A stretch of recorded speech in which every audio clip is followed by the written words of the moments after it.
The entire Lola logistics carrier was already blown to smithereens by the time I recovered this page. I managed a quick glimpse before the fire consumed most of the page. It is a report from an overseer. A Fraxidus overseer's report on its way to the new Federation.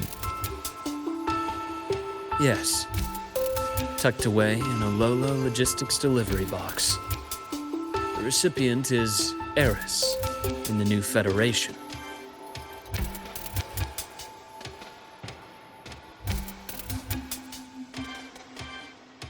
Those 3 items you just showed me. Did the Fraxidus get into Noviali's work after learning about the Icarus' potential for evolution? They didn't just get into our work. They went a step further. Replacement. Have you ever met the Fraxidus' Grand Architect? The thousand-faced survivor. We met near the Styx Lake deep within the Dark Tide. Wait. Does this mean your father was... Yes. My father was just another face the Grand Architect borrowed. Though looking back now, I can't recall the moment the real him was taken. I think the Grand Architect sees life and death as a game. I wouldn't be surprised if Father was even smiling in his coffin as we buried him in that downpour. So, that's your answer. Why did you choose me? Because I have a very personal reason to go after the Fraxidus. Hatred. Hatred. Even now. Now, it has become something of a habit. Continue this train of investigation and you'll see for yourself what they are.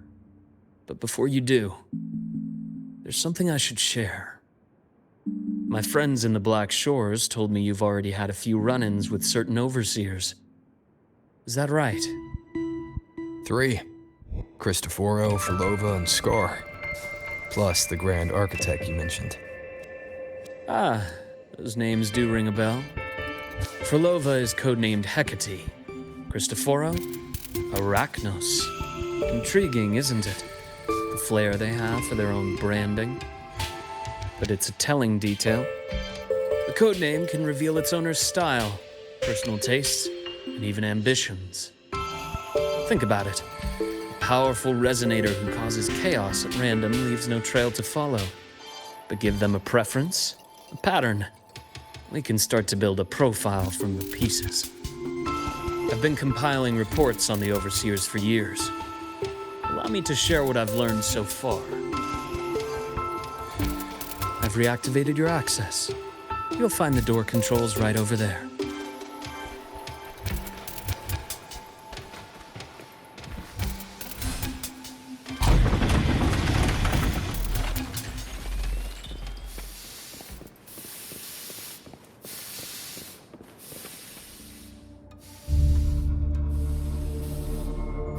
The Fraxidus is loosely organized. Most of its members have only undergone basic, artificially induced body modification. They're not terribly difficult to neutralize. But if you encounter artificers with more creative modifications, you're likely looking at the handiwork of Hydra.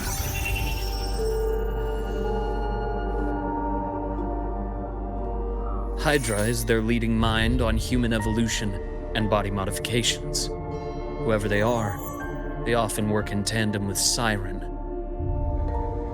In other words, if you spot one, be on guard in case the other is lurking close by.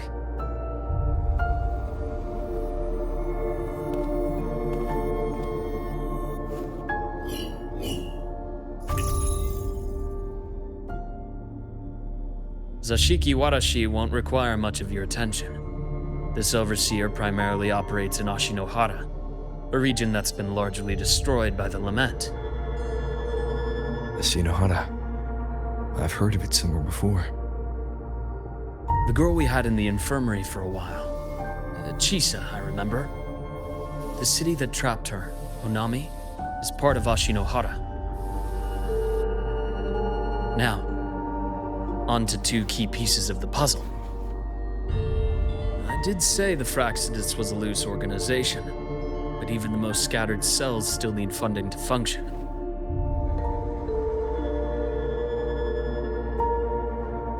Remember that report from earlier?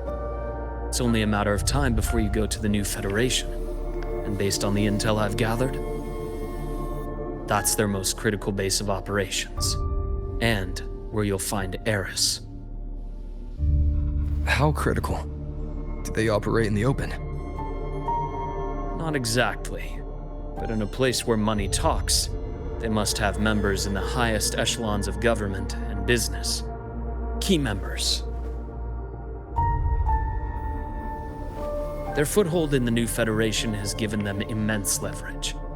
With that endless stream of wealth, the Fraxidus operates with impunity across the planet. Speaking of which, Star Torch Academy is also heavily funded by the new Federation. To be blunt, they're the Space Trek Collective's single largest donor. Eris, huh? Duly noted. I'm assuming the other key piece is the Grand Architect? The Fraxidus Grand Architect. Their true name is unknown. They only appear through borrowed identities. Real people, legendary beings, and even the phantoms of the dead from others' memories. I did brush shoulders with them once. It was a shame. I had no idea at the time, and missed my shot. This pen was the only thing I brought back from that great fire.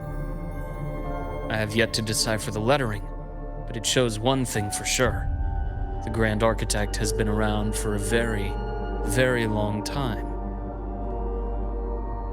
It's a pity you called me to the High Roy. Otherwise, I would have continued following that trail. But you always have a good reason, right? You uncovered all this by yourself. More or less. I did have some help along the way. To get your hands on one of the Grand Architect's personal items, you did more than just follow a trail. You infiltrated them. Playing along with them isn't that difficult once you get the hang of it. Like I said, they are a loose organization. Knowing the Fraxidus, stealing all that intel on the Overseers is risky, no matter how loose they are. Each infiltration will only be more dangerous than the last. Luke, how can a doctor who doesn't value his own life save anyone else's? You know, this is the second time you've said those words to me.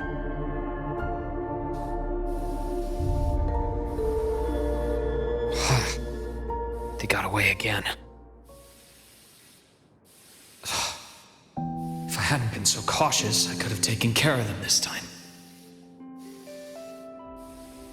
I should send today's findings to him. It's been 2 years. Suppose I'm due for a report.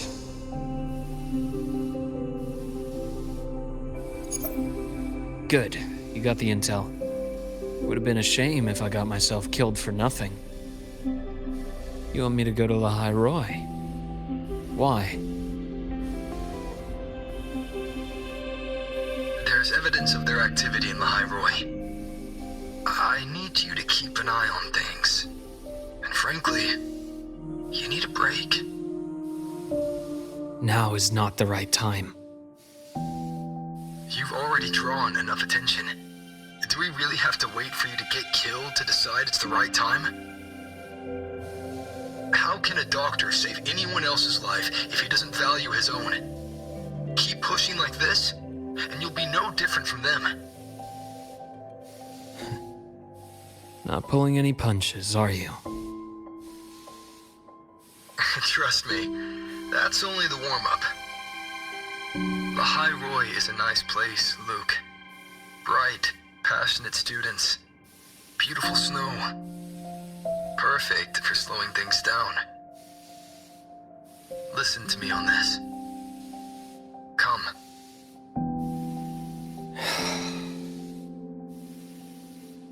Very well. As you wish. So I've led a leisurely life in the High Roy ever since? No need to worry. I know my limits.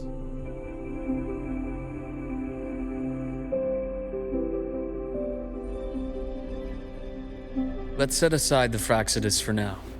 We should discuss the Exostrider plan. But first, tell me what happened to you and Imeth in the Frostlands.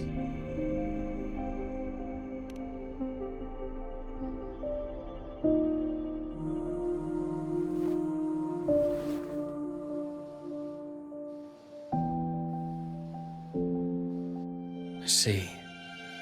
Imeth, she... No wonder you're in such a state. I understand her reasons. She was fighting for her dream, for the High Roy, in the only way she knew how. And I respect that, the fate she chose for herself. But I won't accept it. There's more I haven't tried. I'm not done fighting for her. Of course. I wouldn't expect you to give up so easily. Now, about the Exostrider. It started with the Space Trek Collective finding a giant solid-skin root network in Bjarter Woods. They identified it as the lid, sealing the Strider Gate, so to speak. It keeps the Threnodians' fractured forms sealed on both sides of the Strider Gate. Break it, and these forms will reunite. That wouldn't just spell the High Roy's doomsday, but the entire world. But the Collective still yearned to open that gateway, to explore the unknown. So, they created the Synchronists.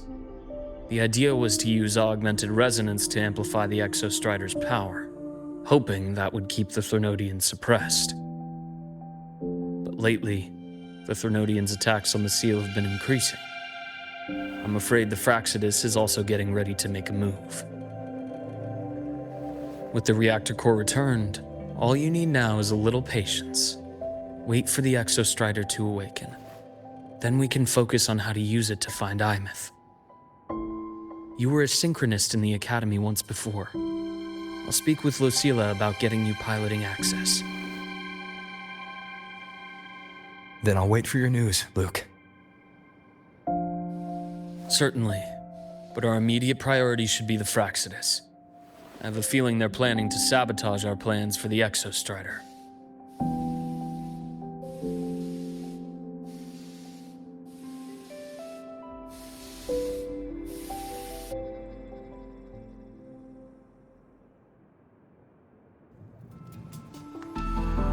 Rover said he'd like to check on the Exostrider in the Frostlands before he left. Well, could be a way to take his mind off things. Now then. Dr. Herson, is something the matter? Must you always assume the worst, Lucilla? Can't I just call to chat? I find that highly unlikely, Doctor. Let's skip the preamble. What is it? Rover. Ah, so this is about Imeth. He was so tight-lipped with me about what happened in the Frostlands. Yet he spoke to you. Sitting on our hands won't fix anything, and he was willing to open up. If a friend runs into trouble, I'll naturally step in to listen.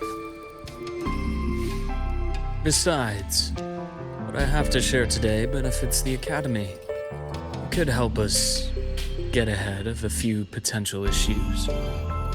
Very well. Let's hear it then. Meet me at the Institute, the usual spot.